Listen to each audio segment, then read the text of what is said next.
paciente teve esse padrão, foi feita a polipectomia, e aí foi confirmado que era um carcinoma. Mas até onde? SM1, SM2 ou SM3? Não sei lhe responder. Porque isso é fundamental. Aí o colega pediu revisão de Se bem que aqui ele é pediculado, né? A lesão pediculada você não infiltra. O fato de você tirar no pedículo normal, praticamente você está fazendo uma ISD já, porque o pedículo já está na submucosa. Então, o que vai caracterizar, não sei qual vai ser a pergunta. Não, na verdade era assim, ele pediu revisão de lâmina justamente por ser uma lesão pediculada e falou assim, nada, se pegou a submucosa alta, próximo do pedículo, a gente não vai fazer nada. Tem chance de cura. Exatamente. Tem chance. Nós vamos ver os critérios de cura ali para frente. É isso, queria saber assim, até que nível você cura. Nós vamos ver os critérios direitinho. Aqui é a mesma coisa. A lesão era benigna, até nesse ponto, tá aquela se tornou maligna. Como?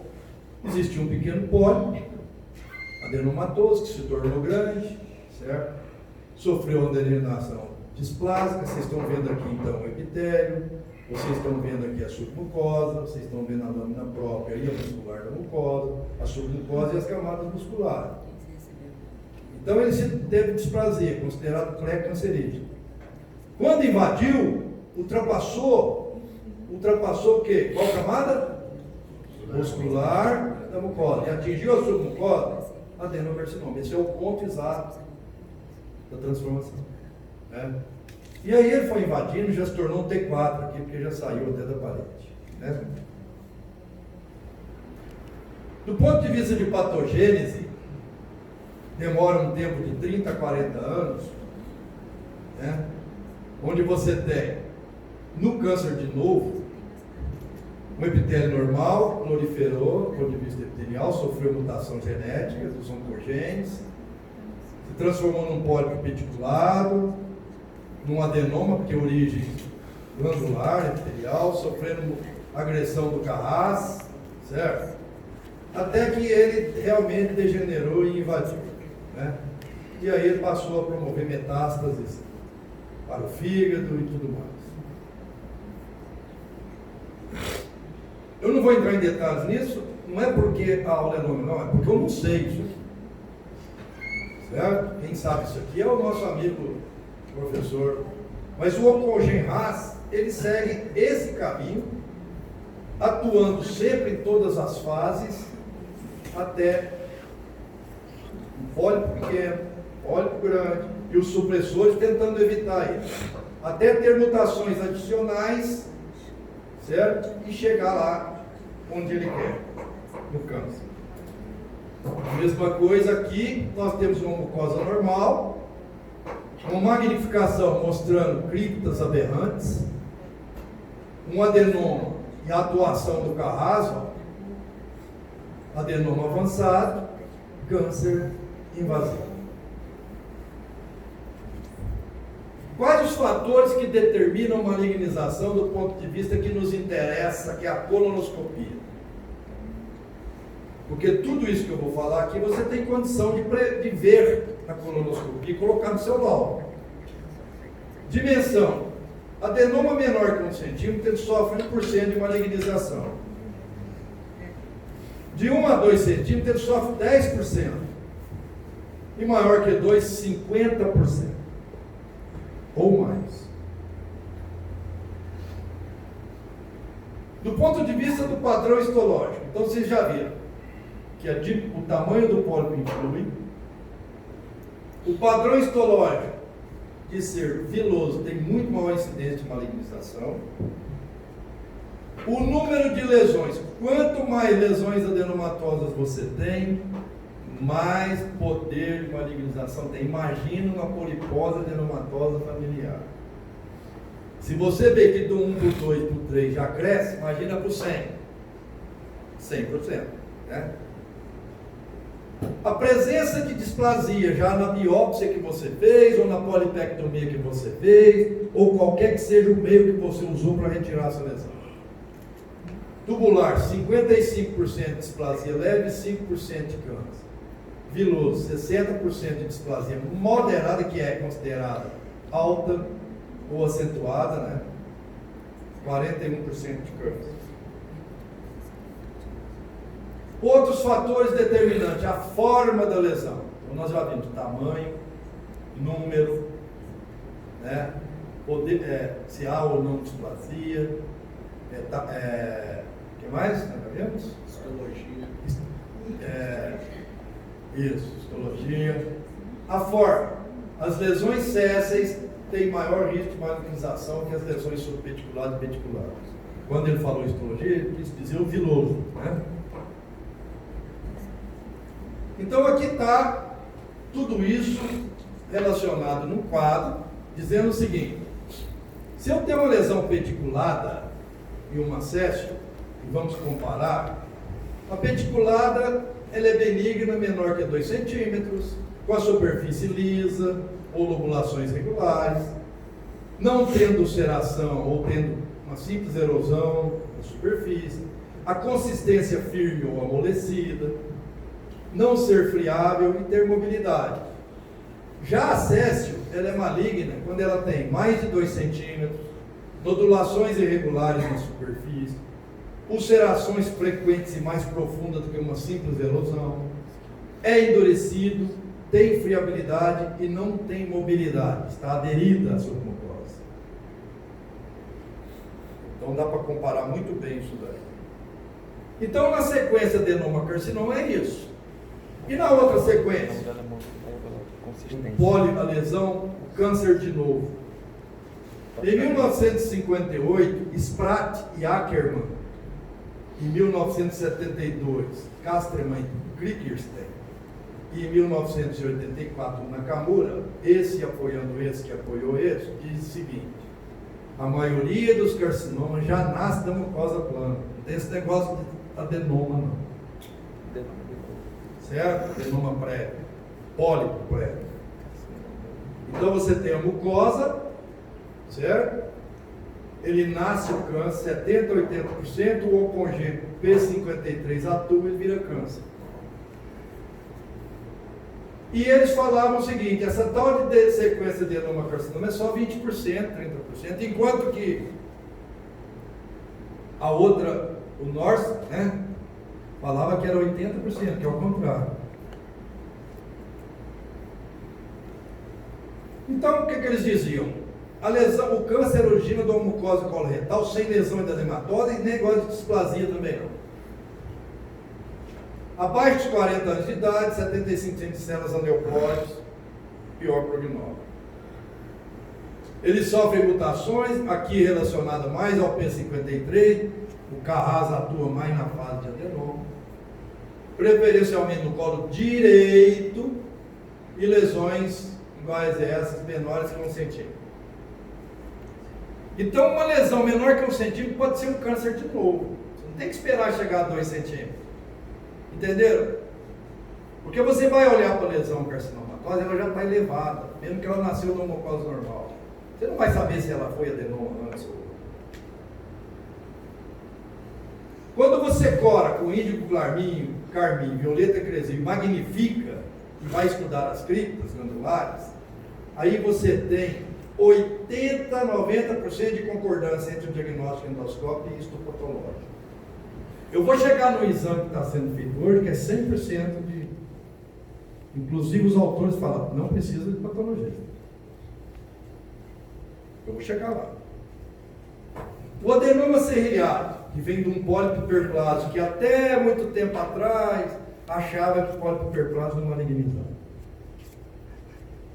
Essa via serrilhada de magnificação, ela foi descrita por Jazz. Os pólipos hiperplásicos apresentam criptas cerradas no colo proximal, pobre em vasos com aparência pálida.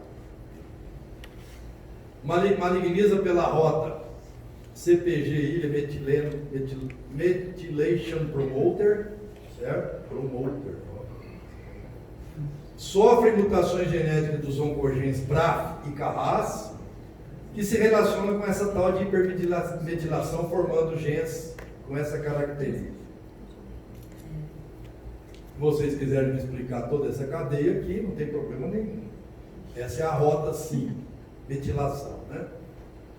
E o adenoma serrilhado hiperplásico, ele é subdividido pela Organização Mundial de Saúde, e é questão de prova, na seguinte situação: MVHP, pólipos hiperplásticos com microvesiculares.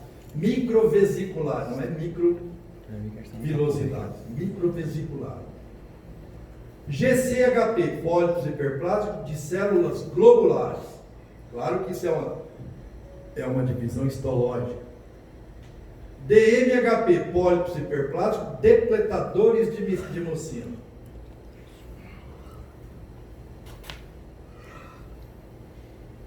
Outra classificação da Organização Mundial de Saúde. A lesão serrilhada SSA é o adenoma serrilhado quando ele é céssio. Ele pode ou não ter degeneração displásica. A lesão serrilhada TSA é o adenoma serrilhado tradicional. Pode ou não ter displasia. E o SAC já é o adenocarcinoma serrilhado. Então, essa classificação, ele pode evoluir, iniciar sem displasia, passar a ter displasia de baixo grau, alto grau, chegando ao SAC, já adenocarcinoma serrilhado. O hiperplásico, adenoma céssio serrilhado com displasia e sem, adenoma serrilhado tradicional com displasia e sem. Essa via serrilhada, ela passou a ser denominada, entre aspas, de terceira via de malignização. Então nós tivemos a primeira, adenoma carcinoma, a segunda, carcinoma de novo, e a terceira, chamada via serrilhada. Então você tem pólipos hiperplásticos microvesiculares, que passam a ser adenomas serrilhados césseis, e depois o adenocarcinoma serrilhado. Aqui mostrando essa correlação, certo? Onde essa via serrilhada ocorre mais no colo direito, né? Quando ele segue essa sequência. Já pela via do adenoma no colo esquerdo. Ainda não está na hora de eu falar sobre o pitch pattern, mas eu coloquei esse slide nessa posição em todas as aulas que eu dou, em todo lugar de câncer, essa aula aí, para dizer o seguinte: quando você tem um pitch pattern 2, agora mesmo nós vamos ver o que é isso, que são esse tipo de criptas, né, estreladas, a histologia fala que é um pólipo hiperplásico e a correlação é altíssima. O que você faz com ele? Nada.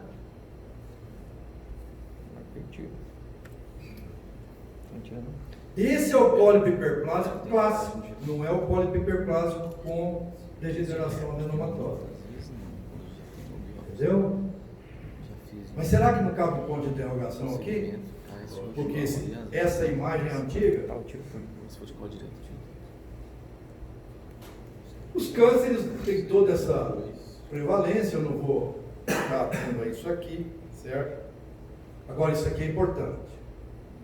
48% no reto, 28% no sigmoide, o azul, 10% no SEC ascendente, o verde, 8% no transverso, 6% no descendente.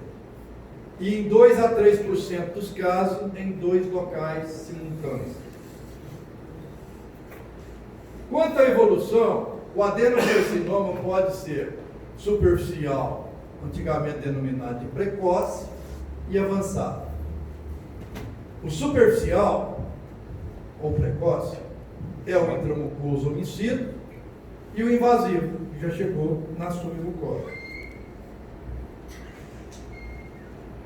O intramucoso homicida pode ser displasia acentuada, não tem possibilidade de metástase, e se você retirar, o índice de sobrevida de 5 anos é 100%.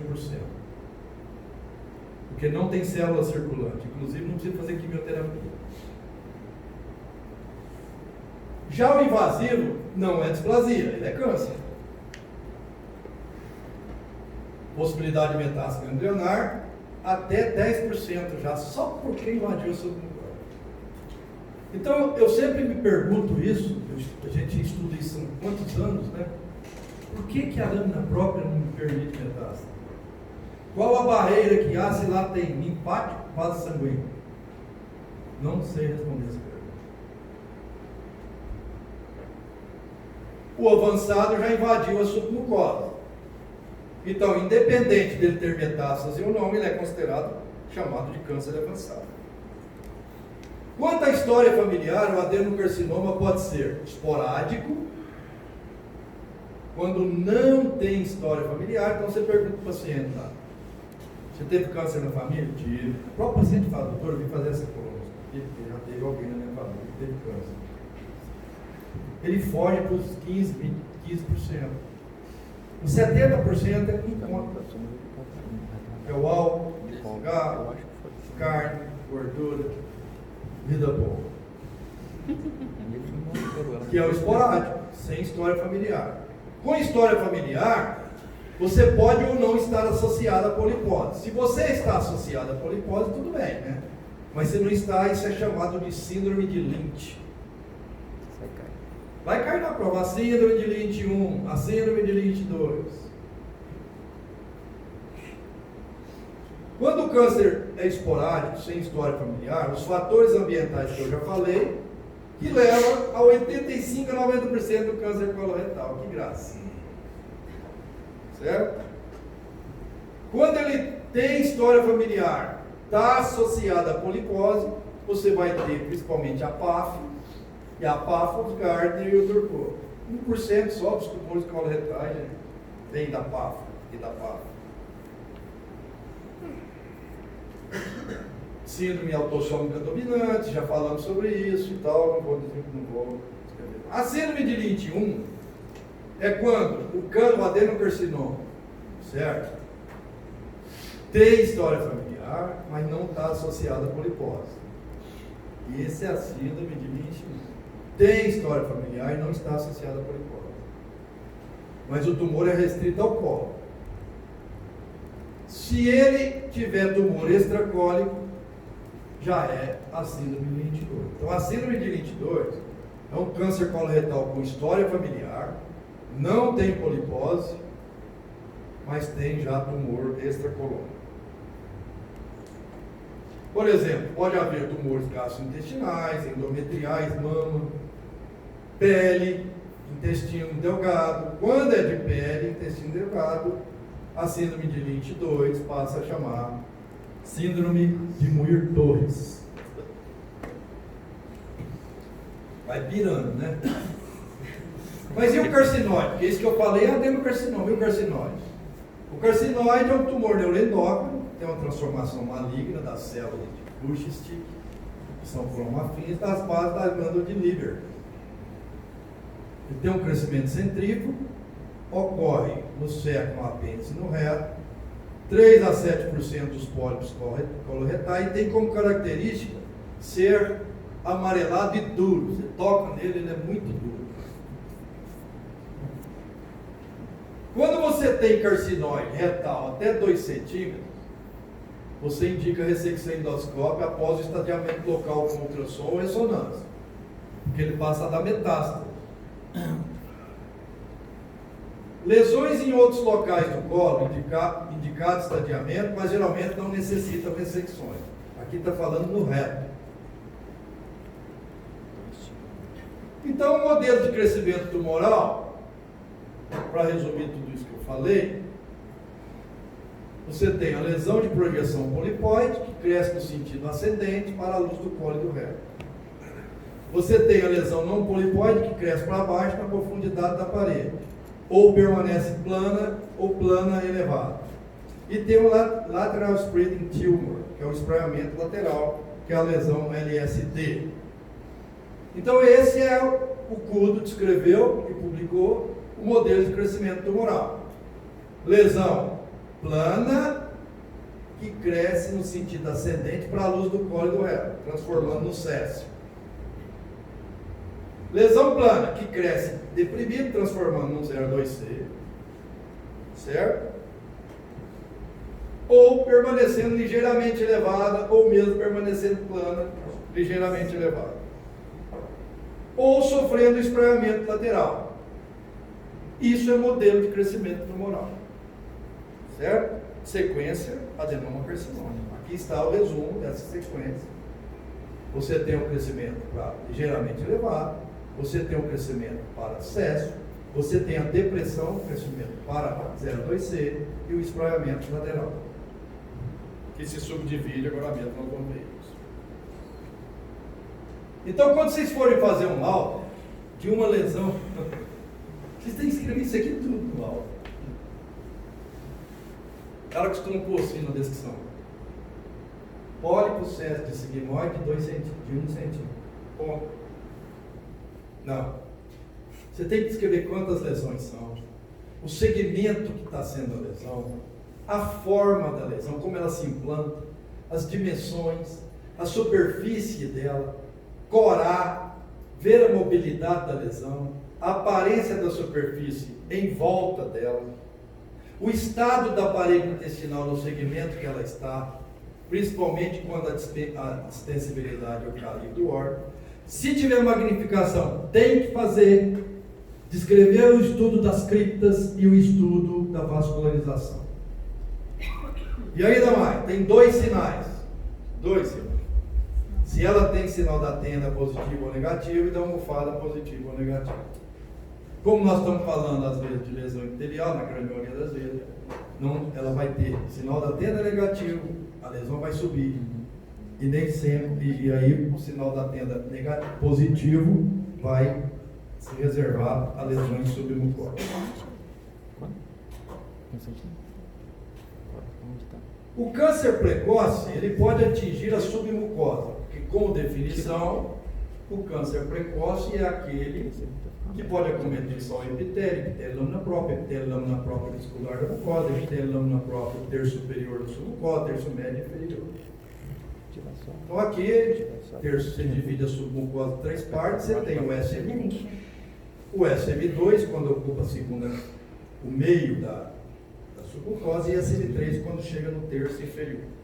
Eu agradeço ao Luizinho, esses slides foram gentilmente cedidos por ele. Aqui fala da invasão nodular que pode ter e a sua prevalência.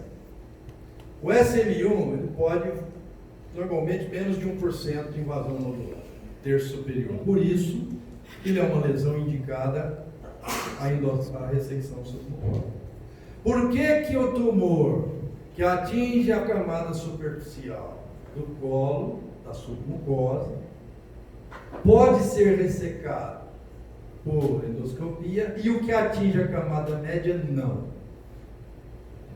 É factível? Pode ser factível tecnicamente, mas a camada média está mais índice de metástase e o SM3 14%. Para isso, nós temos 3 classificações importantes, dentre tudo que eu já falei para vocês, de classificação para trás. A classificação de Paris, que classifica tanto lesões do esôfago, do estômago, do colo, né? Por que tem um 0 na classificação de Paris? Para mostrar que quando ela foi feita, era para câncer in situ. E para diferenciar do Bormann 1, 2, 3 e 4, que era Bormann 1 polipóide, o cerado, o infiltrante e infiltrante, e o 5 não classificado. Então o 0 foi colocado para mostrar que está falando de câncer precoce, não está falando de câncer avançado, que é o Bormann, de estômago. E nós temos na classificação de Paris, então, as lesões polipóides e as não polipóides. As lesões polipóides, quando ela é pediculada, ela é chamada de 0,1P. Lesão polipóide é 1, quando ela é pediculada é P. Quando ela é CS, coloca-se o S na frente. As lesões não polipóides, chamadas planas, na realidade ela é chamada de plana, mas ela é superficial um pouquinho elevado, 0,2A. Essas lesões superficiais planas são chamadas de 0,2. O A, quando é elevado. Quando é plano, B. Quando é deprimido, C. Alguns autores não consideram que o colo tem o 0,3, que é o cerado, mas já foi encontrado um cerado tipo 0,3. Então, a princípio, não tinha o 0,3 na classificação, e hoje eu já vi que a classificação, ao ler tudo isso, surgiu o 0,3 no colo. Então, eu não sei como que fica isso na prova. Eu tinha a impressão que o Paris tinha uma progressão em relação à gravidade. Eu achava que o 0,1 era o de maior potencial de gravidade. Não é, né? Não. E o que eu li é que normalmente o 2C e o 3 o 0, 2C e 3 tem maior potencial de variabilidade. Mas não é, isso não é prognóstico, é a forma da lesão. Certo. É como ela se apresenta. Na classificação japonesa, gente, que não tinha o 0, havia uma pequena diferença. Na realidade, a classificação de Paris veio da classificação japonesa utilizada até 2002, pode ser utilizada até hoje, alguns autores. Tinha o SP, era um SP que era o superficial, era o subventicular. Como às vezes isso gera confusão, o endoscopista tem uma ajeitada na coisa, certo? E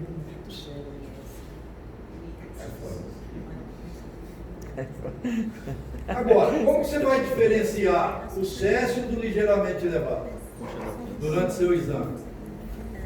Parece brincadeira, mas não é. Você coloca a pinça de biópsia fechada ao lado dele. A pinça de biópsia fechada tem em torno de 2,5 milímetros. Se a lesão ultrapassa a altura da pinça de biópsia, ela é céssio. Se a pinça de biópsia é mais alta que a lesão, está vendo como não é valor prognóstico? Ela é 0,2A. Então o exame tem que ser feito limpo, paciente quietinho, rotando na tua cara, você não vai medir isso aqui não. O exame tem que ser feito limpinho, paciente sedado, você lavar, observar.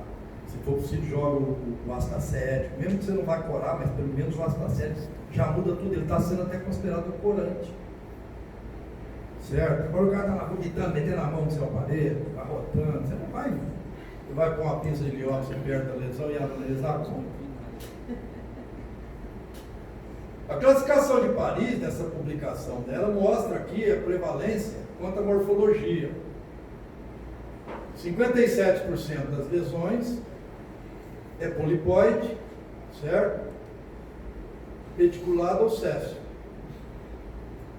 39% é ligeiramente elevado ou plano. 4%, felizmente, é deprimido. E não tem, na classificação original, ó, não existe o 0,3. Nessa casuística de 9.533 lesões pacientes examinados. Então veja o alto índice aqui das lesões 0,2A. Já é 3 já. Aqui também você vê em relação às medidas, né? Qual a relação da medida da lesão com o tipo, né, da classificação. Então você vê que lesões menores ou igual a 5 milímetros, nós estamos falando em milímetros aqui, não é centímetro não, viu? 7,9 deprimida, qual que é a máxima? 88% das lesões maiores que 20 milímetros são deprimidas. Ligeiramente elevada, 21%, 2 centímetros. Veja como 2 centímetros ou 20 milímetros é importante no colo, né? Certo? 29% das lesões protusas, né? Sendo um total de, onde está maior aqui, ó, 26% lesões maiores que 2 centímetros. Então, realmente, o 2 centímetros é importante, porque essas publicações são de Paris, certo? E o total, né? 33,8% deprimido. Então, aqui nós estamos vendo os tipos de lesões, né? Reticulada, 0P, céssio, essa parece ser pediculada. Vizinho, esse slide é seu, essa era pedicular aqui? pedicular, acertei. Deixa eu ver. Pedículo. É pedicular, né? Está com cromoendoscopia digital. Um pedículozinho ali, ó. Aqui Cécio, né? Cécio, todas elas. Exatamente. 01S. Aqui tem uma lesão, né? Sim. Excesso. Que lesão é essa? Ela é 02A ou é Cécio? Põe a pista de biópsia ao lado. Acho que é 2A. 2A. Isso é questão de certeza absoluta. E as imagens fantásticas, né? Se Magnificação. não cair isso aí, vai cair o quê? É, vai cair no chão, né? Muito bem, meu filho, me proteja aí, né? Como sempre faz. Aí. E que lesão é essa? Tem uma depressão central. Essa é pode ser uma lesão mista? Qual? Isso aí é um 2A mais 2C. É 2A mista. mais 2C. Tá Lesão deprimido, pequenininha, olha o tamanho da O pinça. componente elevado é maior do que a erosão. Você pode falar que isso aqui é um 01S mais 02C? Não pode. Olha o tamanho da pinça em relação à lesão, né? Uma lesão muito pequena. Então ela tem um componente elevado, deprimido. Né? Olha que lesão interessante, ó. Se fosse no reto no torneio, eu falaria que era um carcinóide. Eu também. Do Isso jeitinho, tem alguma né? mensuração para separar o do EC do 3? Entendeu? É, a gente tá vendo. Porque, por exemplo, tem um Ah, tem A um parâmetro com a profundidade. pinça. Tem. com a pinça também. O 3 é mais Vou mostrar pra profundo. Ah, Me cobra que eu vou mostrar. Talvez esteja em outra aula, mas tem. Mesma coisa. Quando você coloca a pinça do lado e a alturinha da depressão é menor, ela é 0,2C. Quando a altura da depressão é mais profunda que o tamanho da pinça, ela é 3. Essa aí você considera acesso, né? Oi? Um C, né? Essa aqui. O que é essa aqui? 0,2A ou excesso? É um 2A. 2A. Se colocar a pinça ao lado aqui, vai ser maior ou vai ser menor? Então, não tenha dúvida. E aqui? A mancha. 2B. Ó, olha só, que lesão interessante essa. Luiz corou aqui, com cromoendoscopia digital, via vascularização pretinha. Qual é essa, gente? 2B. 2B. 02B? Luizinho, 02B? Não, isso aí é 2B. eu quase me Olha essa lesão. 2C. Aquela lesão ali, só voltando no que nós encerramos, veio como benigna. Ela foi encaminhada para a ressecção com negativa. Mas foi adenoma? Não, veio como colite crônica leve específica. Ah, é? Benigna.